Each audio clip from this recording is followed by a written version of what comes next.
Aleluia, graça e paz, amados. Amém?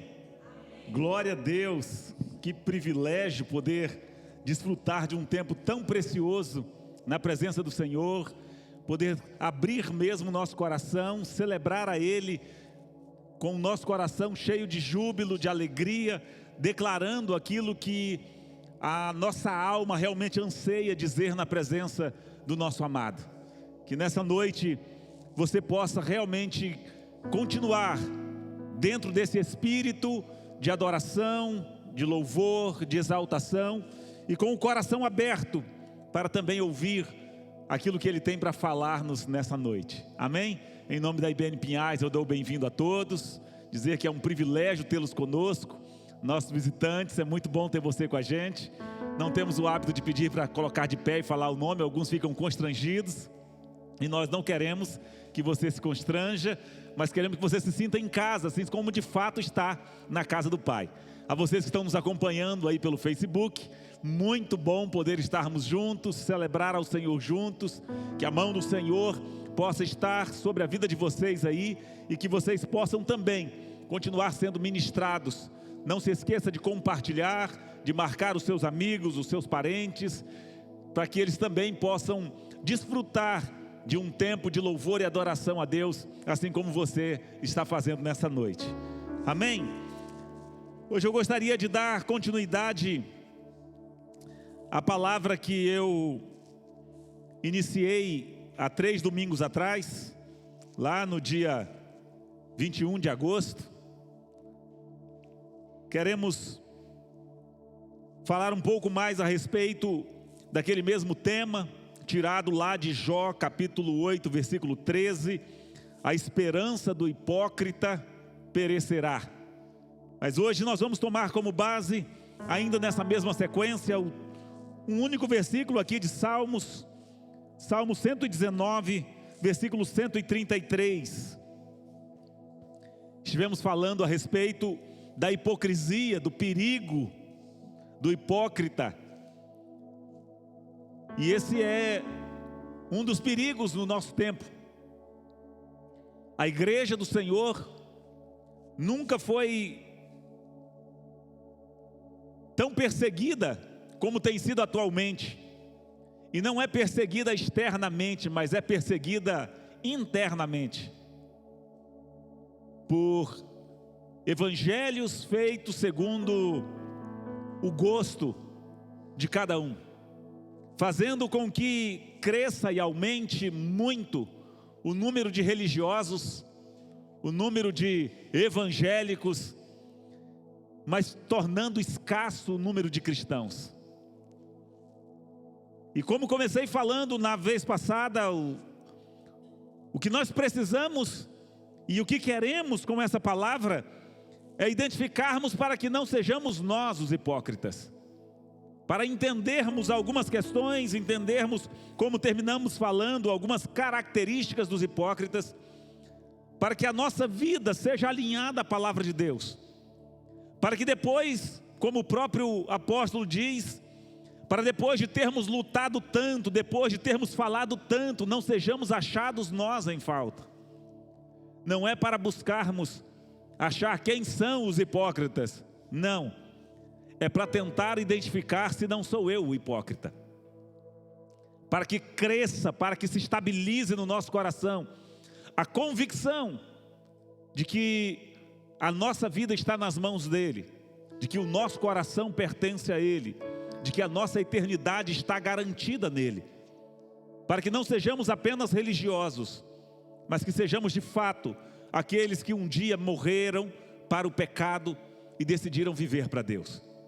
Salmo de número 119, apenas o versículo 133, diz assim na minha versão, ou na minha tradução, que é a Nova Versão Internacional, diz: dirige os meus passos conforme a tua palavra, não permitas que nenhum pecado me domine. Amém? Vou ler mais uma vez. Diz assim: dirige os meus passos conforme a tua palavra, não permitas que nenhum pecado me domine. Senhor, nós queremos te dar graças, Pai. Muito obrigado pela tua presença aqui neste lugar. Espírito Santo, tu que és o nosso amigo, o nosso companheiro, aquele que está conosco, aquele que habita em nós, nós somos gratos a ti pelo teu agir neste lugar.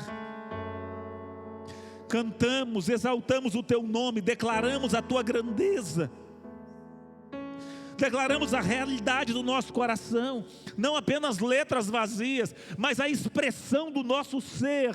Foi o que fizemos aqui nessa noite, foi o que apresentamos diante de ti, certos de que fazemos diante daquele que vive, daquele que passeia no meio da tua igreja, aqueles cujos olhos são como chamas de fogo, aqueles cujos pés são como o bronze polido, como o latão reluzente. E é diante de ti que nós queremos, Senhor, nessa hora, meditarmos um pouco pela tua palavra, na tua palavra, e clamamos: fala aos nossos corações, fala-nos, Senhor,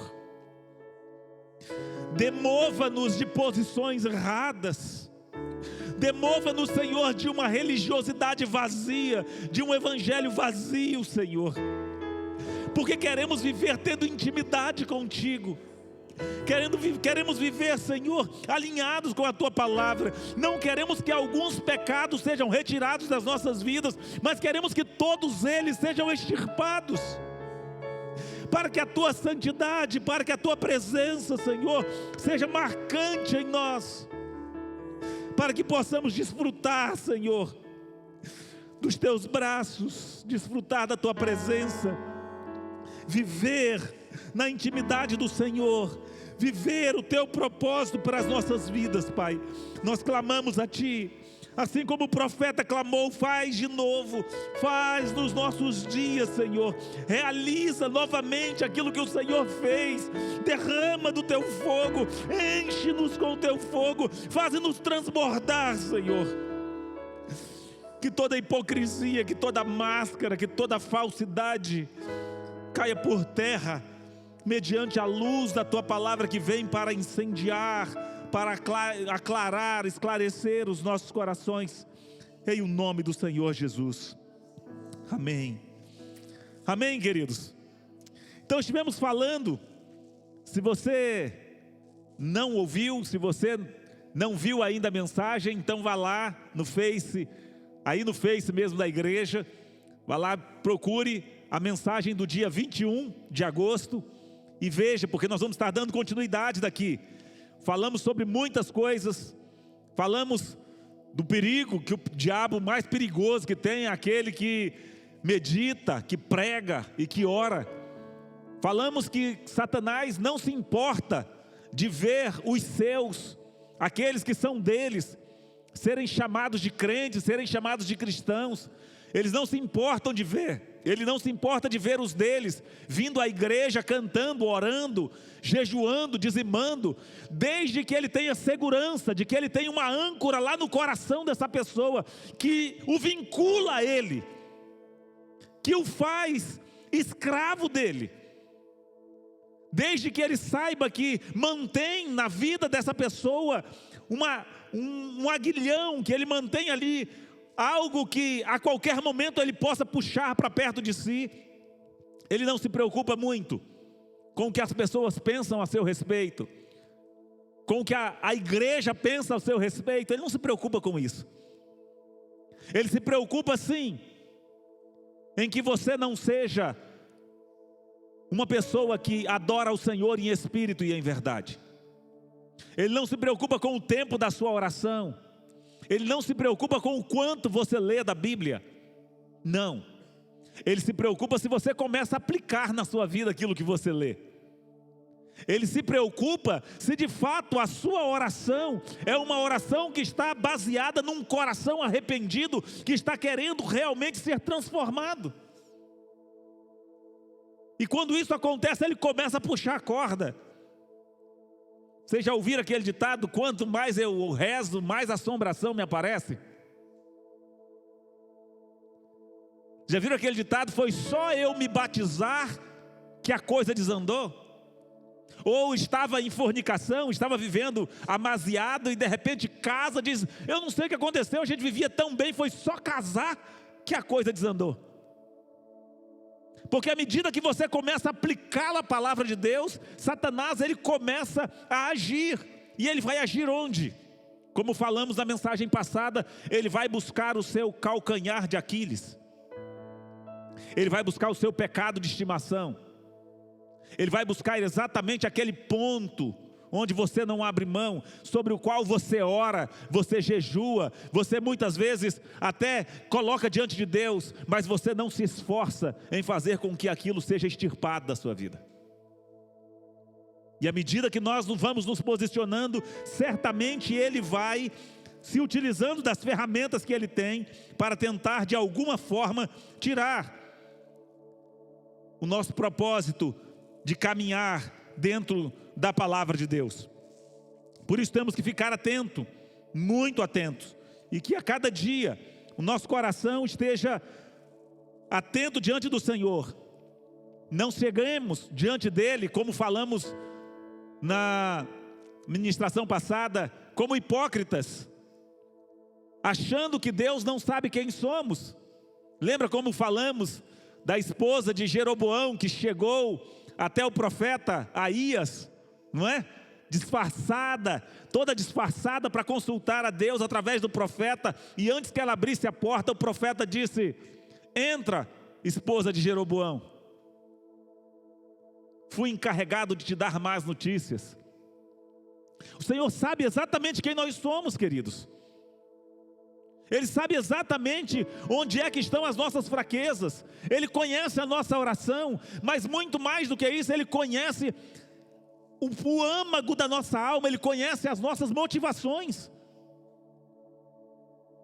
Eu me lembro de um testemunho que eu ouvi, de um pastor, já contei ele aqui uma outra vez, um pastor americano.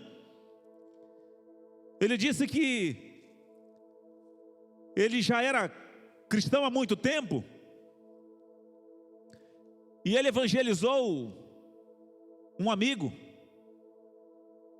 e esse amigo veio para a igreja, aceitou a Jesus, e teve uma transformação extraordinária na vida dele.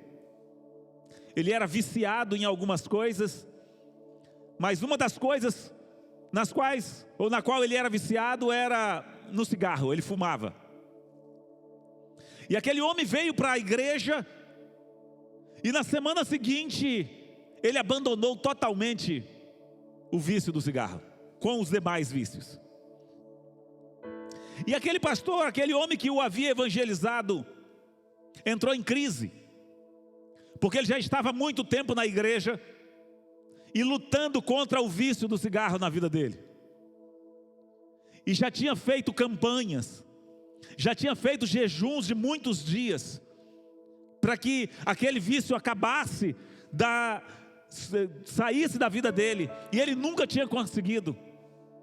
E de repente, uma pessoa que ele evangeliza, se converte, e automaticamente no sentido de instantaneamente, aquela pessoa que era viciada tanto quanto ele, foi totalmente liberta. Esse pastor disse que ele pegou a sua Bíblia e ele foi para um lugar reservado, e ele disse: Deus, não saio daqui enquanto o Senhor não falar comigo. Por quê? Tanto que eu oro ao Senhor, tanto que eu já jejuei, que eu já clamei ao Senhor para que esse vício fosse tirado da minha vida, e até hoje eu luto com isso. Como que então o fulano de tal chegou agora e já está livre, já não fuma mais? E depois de alguns dias que ele estava ali clamando, colocando diante de Deus, ele disse que o Espírito Santo veio para ele e falou audivelmente, dizendo: eu não vou tirar da sua vida aquilo que você não quer que saia.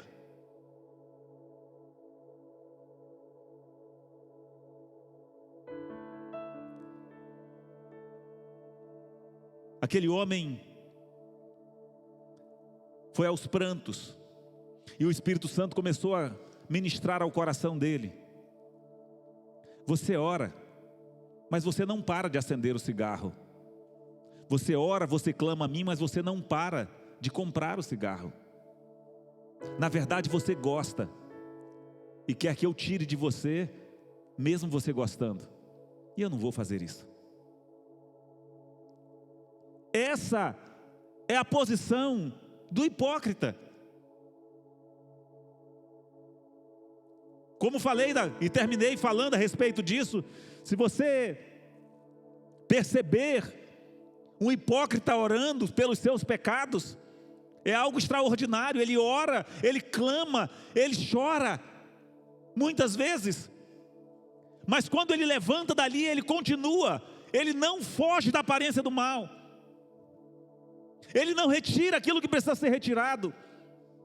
Ele não está disposto a pagar o preço para poder fazer com que aquilo saia da sua vida. Não.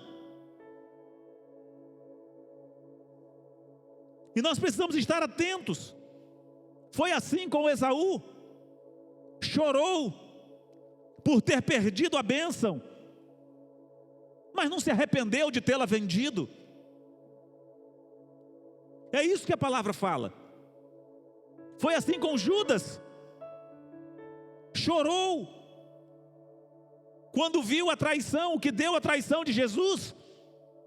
Mas você não vê um choro, você não vê uma palavra de arrependimento quanto aos furtos que ele fazia do dinheiro que entrava de contribuição para o ministério. E a palavra diz que ele roubava, furtava, né? O hipócrita é assim. Ele é muitas vezes incisivo com o pecado, mas complacente com outros. Tem sempre aquele pecado de estimação, que é isso que nós chamamos de o calcanhar de Aquiles. Nós vimos no texto que nós lemos de Salmo 119, aonde o salmista ele vem dizendo: não permitas que nenhum pecado me domine. Nenhum.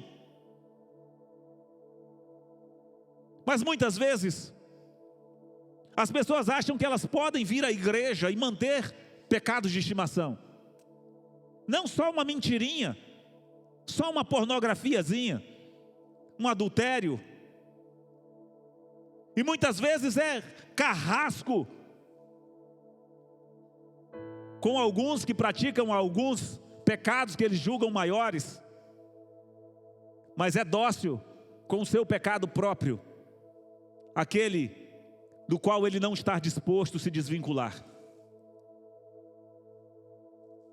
Falamos a respeito da justiça própria, que o problema do hipócrita, um dos problemas, é que ele se acha muito bom, porque muitas vezes ele faz tudo o que precisa ser feito,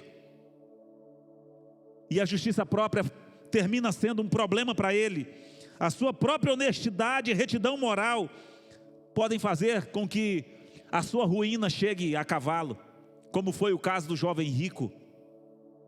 Se achava muito bom, até que foi beliscado no seu calcanhar de Aquiles, naquilo onde estava o seu coração. A palavra do Senhor diz: onde está o teu tesouro, aí estará o seu coração. Quando foi questionado a respeito das suas riquezas. Precisamos ter cuidado, queridos.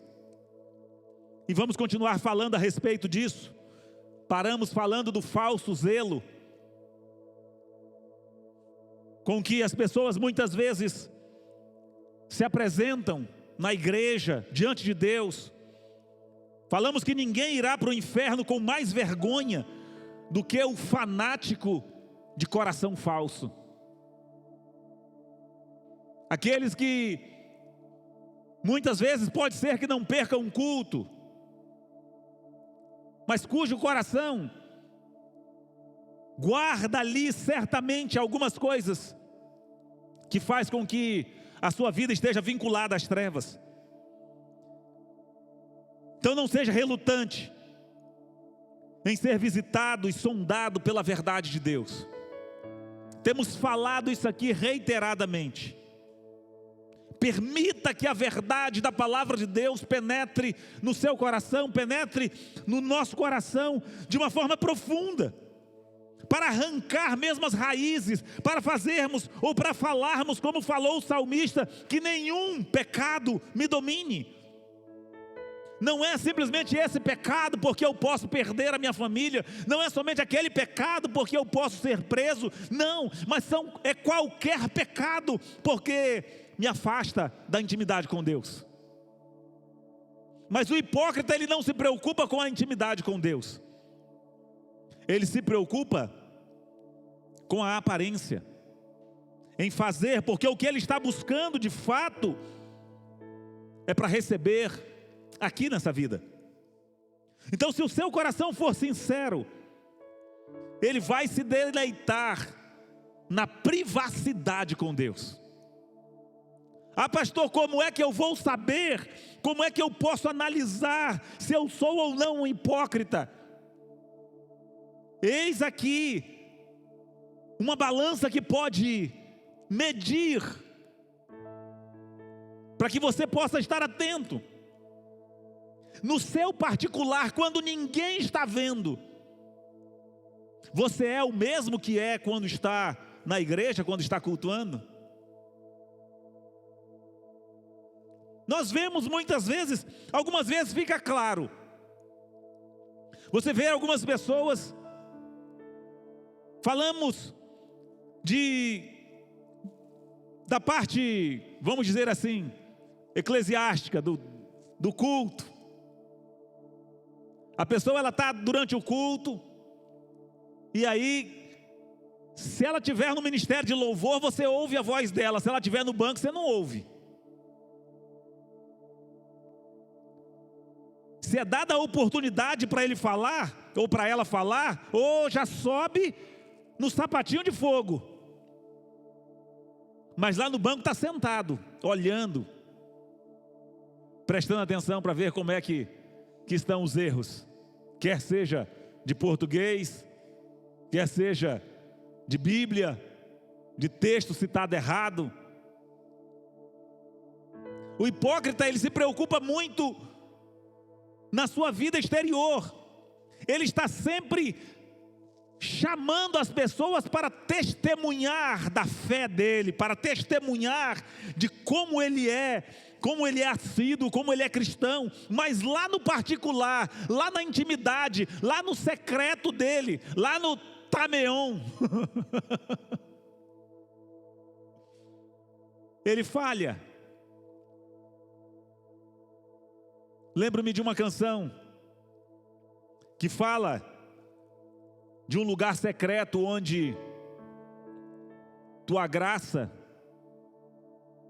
me basta e tua presença é o meu prazer. O hipócrita, ele não consegue chegar no Santo dos Santos. Ele até chega no átrio e pode até chegar no santo lugar, mas ele não consegue adentrar no Santo dos Santos. Porque o Santo dos Santos é um lugar para os que realmente não negociam com o pecado, não negociam com as aparências simplesmente, mas que estão dispostos a viver a plenitude daquilo que Deus tem para ele. Então, se o seu coração é sincero, ele se deleitará na privacidade, ele vai se alegrar, ele vai desejar a santidade naqueles momentos em que ninguém está vendo você, naquele momento que está só. É muito gostoso, queridos, nós nos reunirmos como nos reunimos aqui e cantamos e louvamos a Deus e levantamos as mãos e choramos. Mas isso só acontece aqui na sua vida? Porque isso aqui na nossa reunião deve ser um resultado da sua vida em particular. Diferente do que muitos pregam, você não vem aqui para se abastecer simplesmente, apesar de que você é abastecido. Você vem aqui para repartir. Porque se você depender de se abastecer uma vez por semana, você está perdido. O maná, ele precisa ser diário. O que você recebe hoje não serve para amanhã. Se amanhã você viver do que você está recebendo hoje, você está fadado ao fracasso. E é isso que o hipócrita faz. Por quê? Porque ele não se preocupa com o seu secreto. Ele não se preocupa com o seu particular, não. Um coração falso chama os outros para testemunhar do seu zelo por Deus. Esse é o truque do hipócrita. Ele se esforça ao máximo no dever quando tem alguém olhando, mas ele é relaxado no seu particular.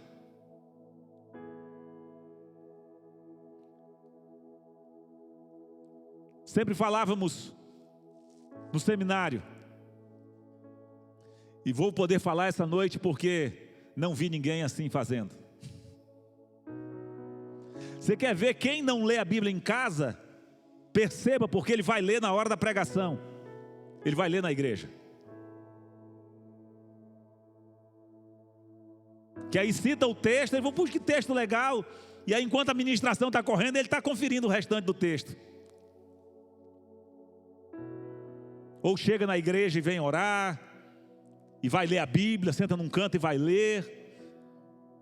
O truque do hipócrita. E a grande questão não é nós olharmos para julgarmos os outros, como já falei desde o início. É para que nós não sejamos assim.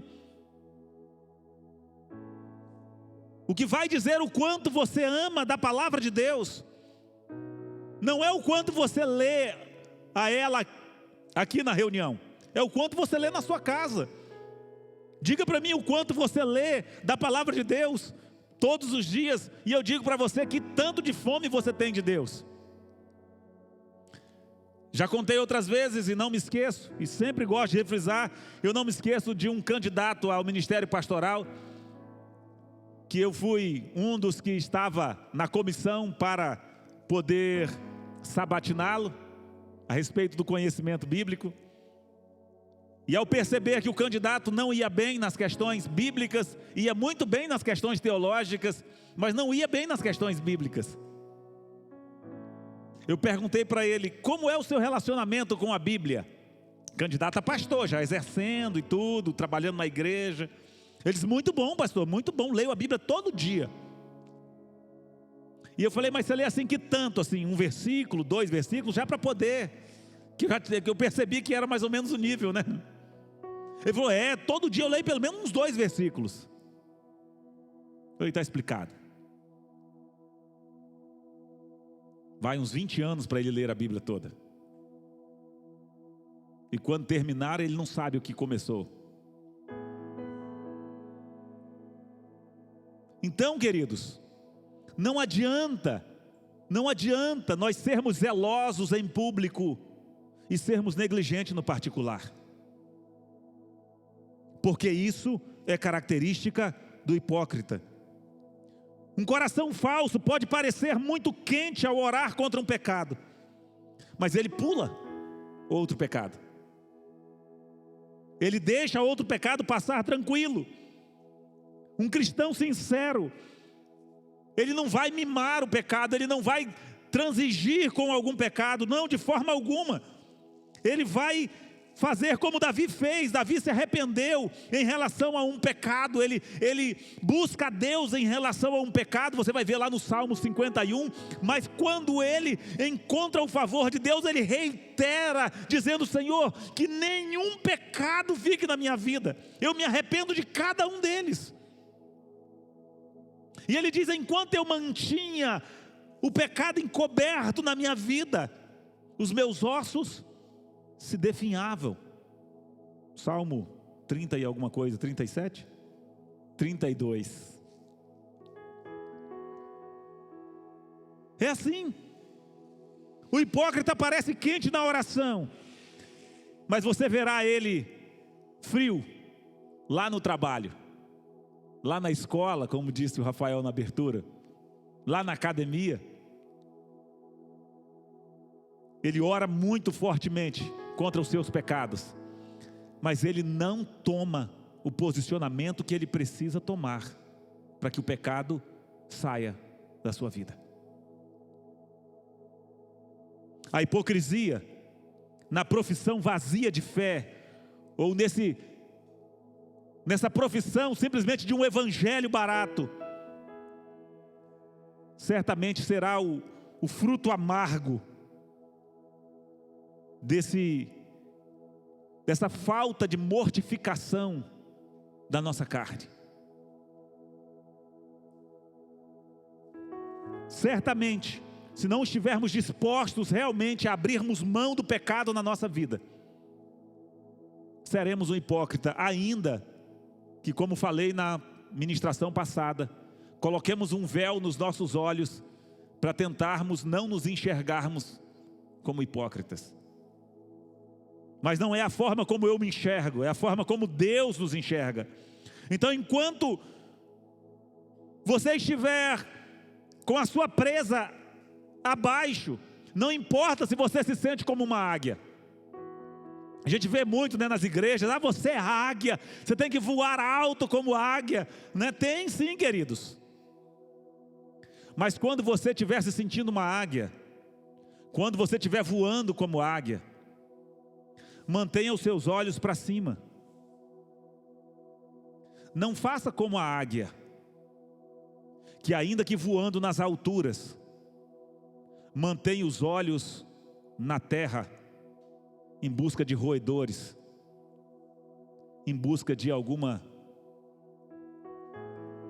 imundície, para poder se satisfazer.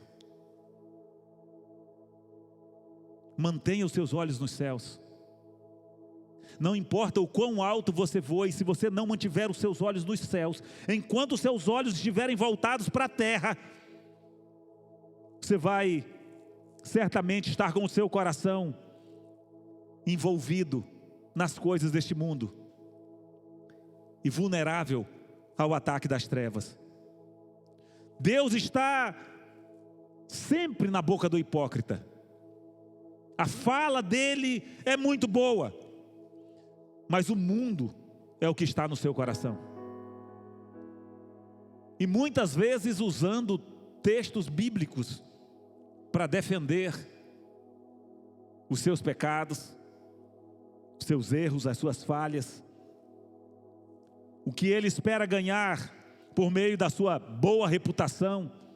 Por isso que ele chama os outros para poder testemunhar da sua polidez, do seu conhecimento bíblico, do seu modos de agir na igreja. O que ele busca usar, o que ele busca ganhar com isso, ele busca ganhar aqui entre os homens. Precisamos estar atentos, amados.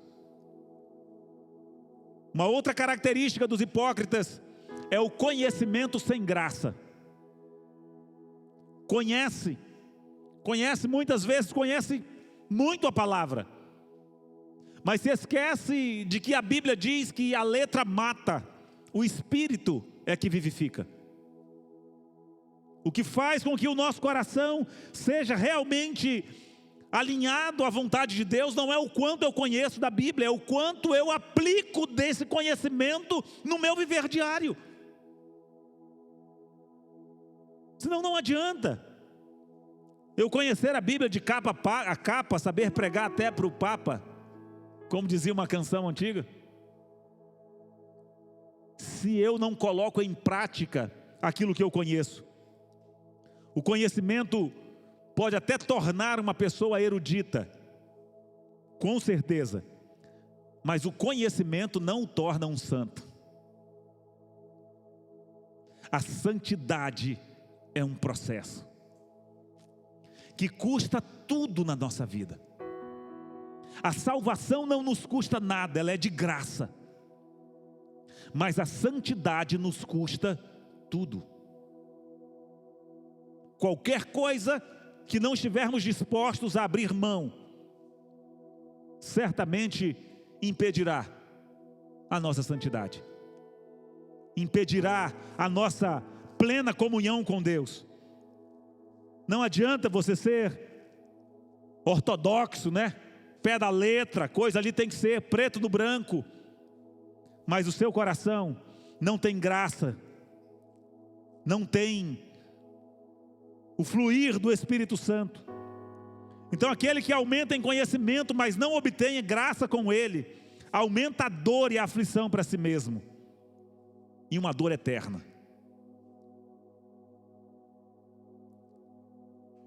Seria, creio eu, uma felicidade, ou talvez será o maior desejo do coração dos hipócritas, quando se encontrarem no lago de fogo. Creio que o maior desejo do coração deles será esquecer do que eles conheceram da Bíblia, do que eles conheceram da palavra, porque esse conhecimento vai queimar a mente deles, vai queimar o entendimento, a memória, porque eles conheceram, mas não aplicaram. E há quem creia, assim como eu, que a alusão do fogo do inferno que a Bíblia fala é um fogo na mente, é um fogo na alma, é um arrependimento por estar num lugar que não deveria estar, que a dívida foi paga. Ninguém vai para o inferno por causa dos seus pecados, ninguém vai para o inferno por nada do que fez nessa vida, não, porque lá na cruz o preço pelos nossos pecados foi pago. A pessoa vai para o inferno com tudo pago, porque não aceitou o sacrifício feito em favor dele. Isso vai atormentá-lo pela eternidade. Esse é o fogo que queima sem clarear. Então, meus amados, estejamos atentos. Achei que poderia terminar hoje, mas ainda não vai ser nessa. Queria que você se colocasse de pé.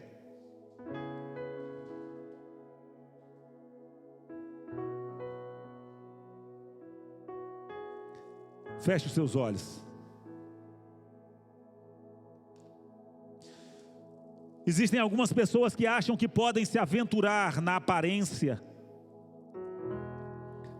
Existem algumas pessoas que acham que podem viver sem fugir da aparência do mal, a pretexto de uma liberdade, entre aspas, uma liberdade evangélica. Essas pessoas, pelo que sei e pelo que tenho visto nesses anos caminhando no Evangelho, essas pessoas vão cometer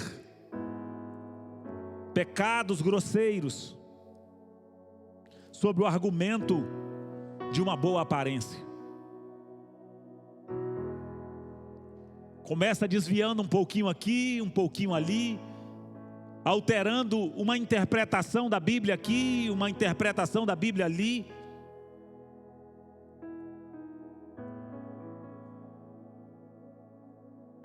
Não é difícil, se o homem estiver à custa de sua graça, mas se essa graça for uma graça falsificada, não é difícil ele colocar ali uma boa tinta em coisas podres e passar a praticá-las também. É possível que um homem, falando no sentido de ser humano, tenha um coração podre, debaixo de uma roupa e uma capa brilhante e linda. Quem é você? Quem sou eu? Quem somos nós quando ninguém está vendo? O quanto você luta contra as suas falhas. Não estamos querendo falar, querido, que somos aqueles que não falham, que somos aqueles que não cometem pecado algum. Não, de forma alguma. A Bíblia diz que se alguém disser que não comete pecado, esse é mentiroso. A questão não é cometermos o pecado, a questão é termos o pecado de estimação. O pecado precisa ser um acidente de percurso na nossa vida, e não aquele a quem eu acalento, aquele a quem eu escondo, aquele que eu estou a cada dia nutrindo na minha vida. Não. O que vale diante de Deus não é apenas o que você fala, mas é aquilo que está no seu coração. E Ele conhece, Ele sabe, Ele conhece quem é você, Ele conhece quem nós somos.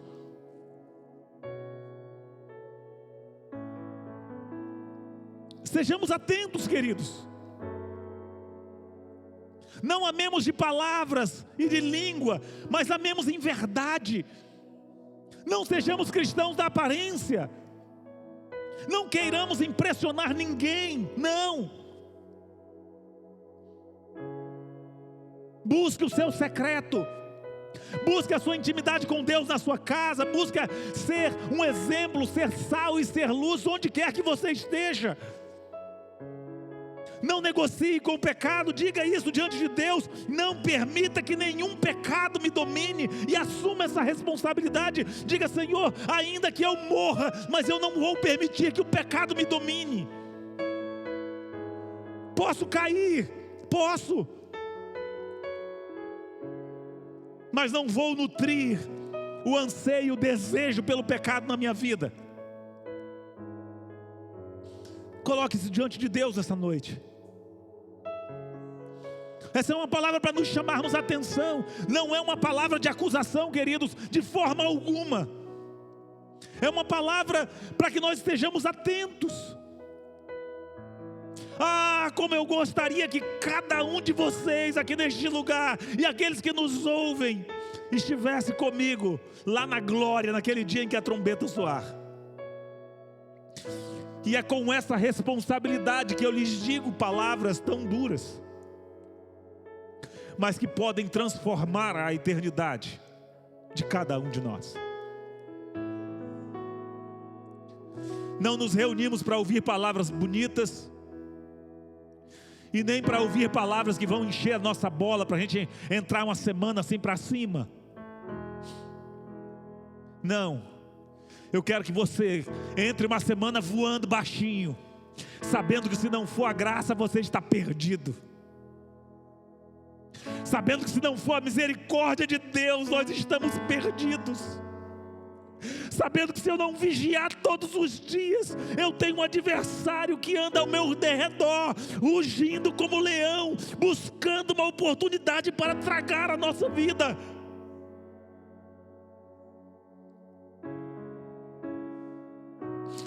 Levante a cada dia com essa convicção: se eu não vigiar hoje, o diabo vai me derrubar. Se eu não me alimentar hoje, eu não vou aguentar chegar até o final desse dia. E alimente-se da palavra, alimente-se da comunhão com Deus. Ore, converse com Ele e ouça-o falar. Busque a palavra, leia, aplique na sua vida. E não sejamos hipócritas, queridos. E não sejamos os Esaús. Não sejamos os Judas que choram por umas coisas, até tiram a vida por alguns pecados, mas que não se arrependem de outros. Senhor, eu quero te louvar pelo privilégio de mais uma vez compartilhar com os meus irmãos a tua palavra, Senhor. Muito obrigado. Eu conheço as minhas limitações. Sei que se não for pela tua graça, nada acontece. Se não for pelo teu agir, Senhor, nós estamos perdidos. Mas eu clamo ao Senhor, que conhece cada um aqui neste lugar. Continua falando aos corações, Senhor. Eu falo em abstrato, Senhor, falo de uma maneira geral, mas o Senhor conhece o coração de cada um, e o teu Espírito pode falar no concreto, no real, no que está acontecendo, confrontando o pecado de cada um, Senhor, se é que existe. Então fala-nos, E que todos saiamos daqui com essa decisão no coração, que nenhum pecado nos domine. Que não sejamos hipócritas para buscar apenas uma aparência, para buscar apenas um evangelho ao nosso molde, ao nosso alvitre. Não, Senhor, mas que busquemos a Tua palavra pura e genuína e apliquemos ela à nossa vida, Senhor. Não pensando aqui e ali, mas tendo-a como alimento diário, como pão vivo para as nossas vidas. E que cada um dos Teus filhos, como luzeiros, possam encarar essa semana brilhando, que a Tua glória resplandeça na vida de cada um, e que nos seus secretos, Senhor, eles possam remoer essa palavra, eles possam, Senhor, voltar e estarem sendo alimentados pelo Teu Espírito e por essa palavra, e tendo as suas vidas transformadas para a glória e para o louvor do Teu nome, em o nome do Senhor Jesus.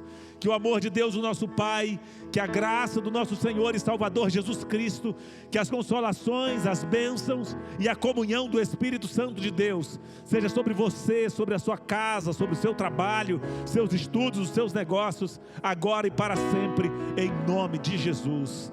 Amém. Amém, queridos? Vá viver uma semana de excelência com a convicção de que o Senhor está contigo e de que o inimigo estará lutando para derrubar a sua vida a cada momento, e que na mão do Senhor você está seguro, e que da mão dela ninguém pode arrebatar você, desde que você mantenha-se fiel e decida não sair de lá. Amém? Vão em paz, que Deus em Cristo os abençoe. Uma semana de bênção a todos, em nome de Jesus.